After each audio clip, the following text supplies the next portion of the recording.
हम आज आपके सामने लेकर आए हैं क्लास 11 का जो राजनीति विज्ञान में सिलेबस है। आज से हम स्टार्ट करते हैं उसकी फर्स्ट क्लास है राजनीति विज्ञान की।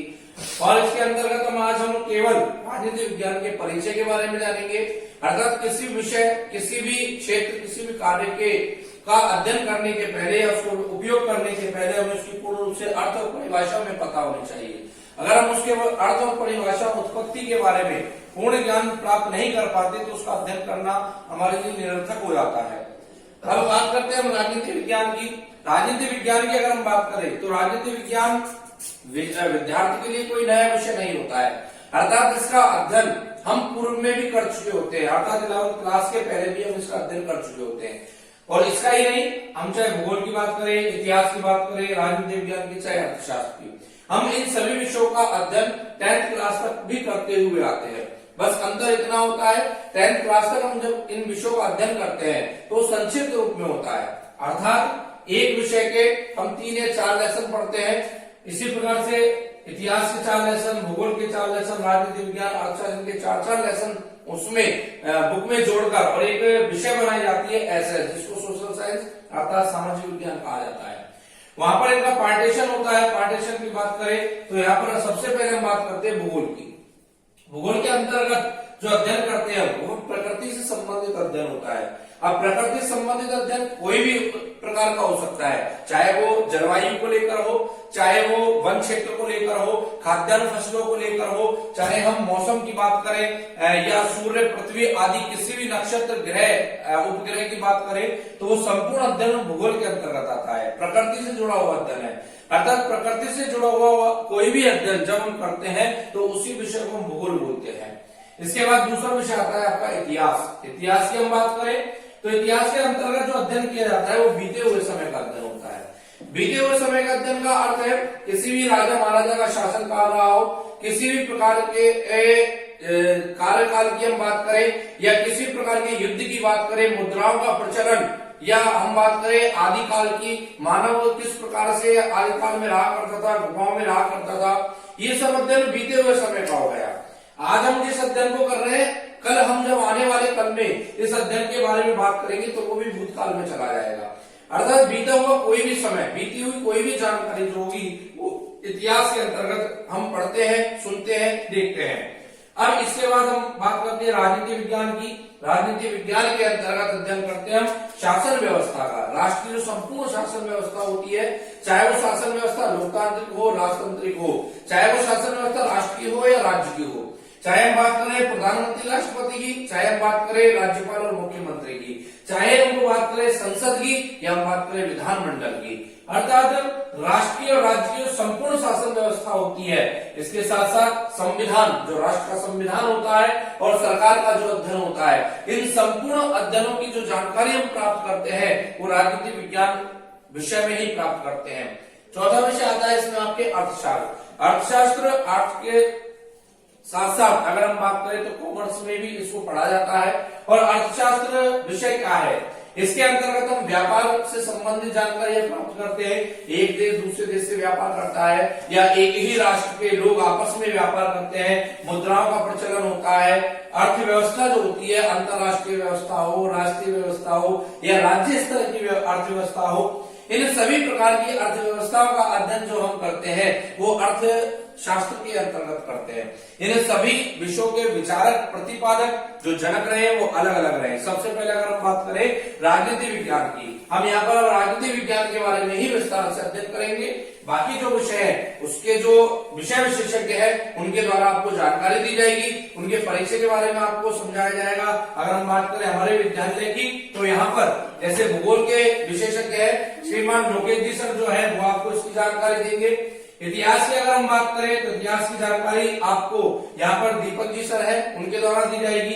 राजनीति विज्ञान स्वयं में राकेश भारद्वाज के द्वारा इसकी जानकारी दी जा रही है। और अर्थशास्त्र की अगर हम बात करें तो इसके लिए हमारे विद्यालय में कॉमर्स की भी जो फैकल्टी जो अर्थशास्त्र को पढ़ाती है, जिसके अंतर्गत इकोनॉमिक्स के अंतर्गत गोविंद जी सर आते हैं, और भी अन्य कई फैकल्टी है जिनके द्वारा अर्थशास्त्र के बारे में आपको जानकारी प्रदान की जाएगी।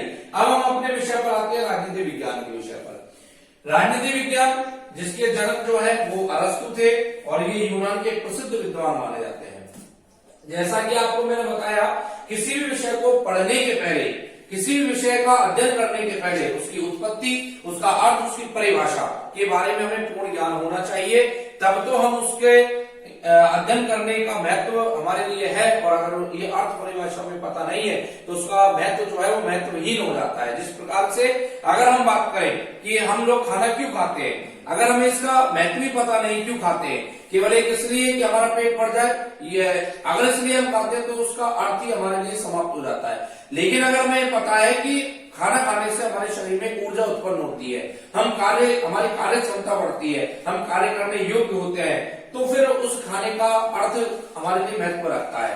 ठीक उसी प्रकार से हम इस विषय को भी जब हम पढ़ रहे हैं तो उसका भी अर्थ और परिभाषा आपको बताई जा रही है, जिसका अध्ययन करते समय आपको कहीं ऐसा बोध ना हो, ऐसा लगे नहीं कि इसका कोई महत्व नहीं है। अब हम बात करते हैं कि जनक थे अरस्तु, जो एक यूनान के प्रसिद्ध विद्वान थे। इन्होंने सबसे पहले परिभाषाएं प्रस्तुत की इसके बारे में। अब परिभाषाओं की बात करें तो परिभाषा सीधे राजनीति विज्ञान की नहीं दी गई कि हमने सीधे बोल दिया कि राज्य का अध्ययन करना राजनीति विज्ञान है या सरकार का अध्ययन करना राजनीति विज्ञान है। इसके पहले भी अरस्तु के द्वारा इससे निम्न स्तर की जो परिभाषा है उनको प्रस्तुत किया गया, इनसे जुड़ी हुई जो संस्थाएं उनको परिभाषित किया गया। उसके बाद राजनीति विज्ञान की परिभाषा उत्पन्न हुई। सबसे पहले अरस्तु ने समाज को परिभाषित किया। समाज क्या है? समाज की हम बात करें तो समाज क्या है? समाज एक प्रकार से व्यक्तियों का समूह है। और कौन से व्यक्तियों का समूह?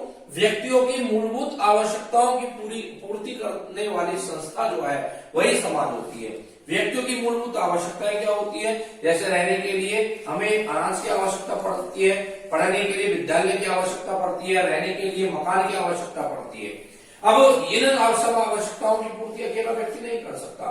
मुझे अगर खाने की आवश्यकता तो हो सकता है मैं खाने की आवश्यकता को पूरा कर लूं, लेकिन अगर मुझे पढ़ने की आवश्यकता तो ऐसा नहीं कि विद्यालय भी मैं ही खोल लूंगा, या मुझे मकान की आवश्यकता है तो मैं मकान भी खुद ही बना लूंगा। अर्थात एक अकेला व्यक्ति सभी आवश्यकताओं की पूर्ति नहीं कर सकता।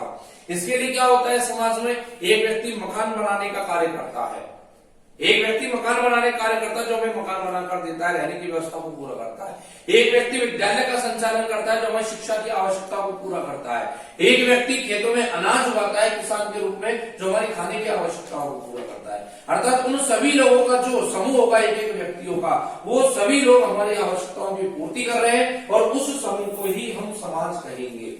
इसके बाद आता है समाज तो हमने निर्माण कर दिया, लेकिन समाज कार्य करेगा क्यों? समाज क्यों कार्य करने लगा हमारे लिए? इसके लिए एक नियंत्रणकारी संस्था का निर्माण किया गया था, वो थी राज्य। अर्थात किसी भी व्यक्ति के द्वारा या किसी भी संस्था के द्वारा पूर्ण दायित्व तरीके से कार्य तभी किया जाता है जब उसके ऊपर कोई नियंत्रण रखने वाला होता है।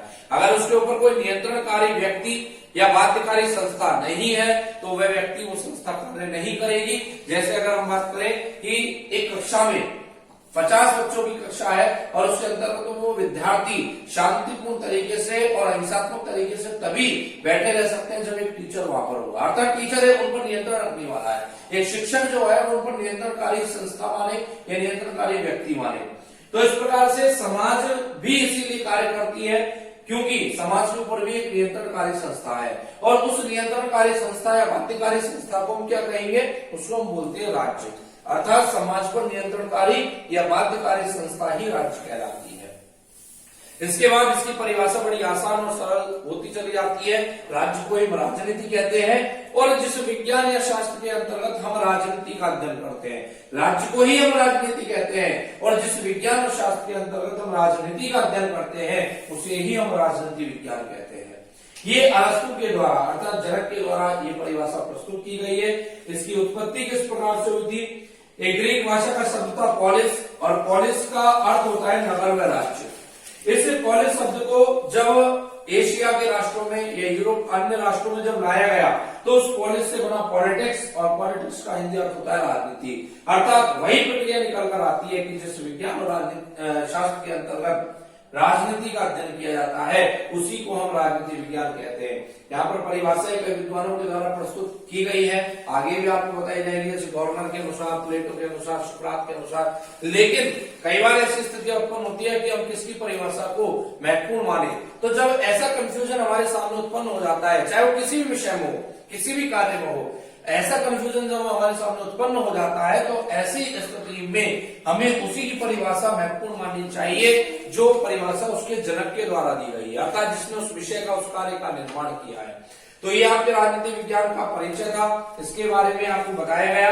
कल हम राजनीति विज्ञान के अंतर्गत कौन कौन से क्षेत्रों का अध्ययन किया जाता है, सरकार का भी अध्ययन किया जाता है, राज्य का अध्ययन भी किया जाता है, व्यक्ति का भी किया जाता है, राज्य, सरकार, व्यक्ति, इन तीनों का अध्ययन विभिन्न विचारकों के द्वारा विभिन्न मतभेद यहाँ पर प्रस्तुत किए गए हैं, जिनके बारे में हम आपको कल बताएंगे। कल आपको इसके बारे में आगे जानकारी देंगे। तब तक के लिए ओके, थैंक्स फॉर वॉचिंग।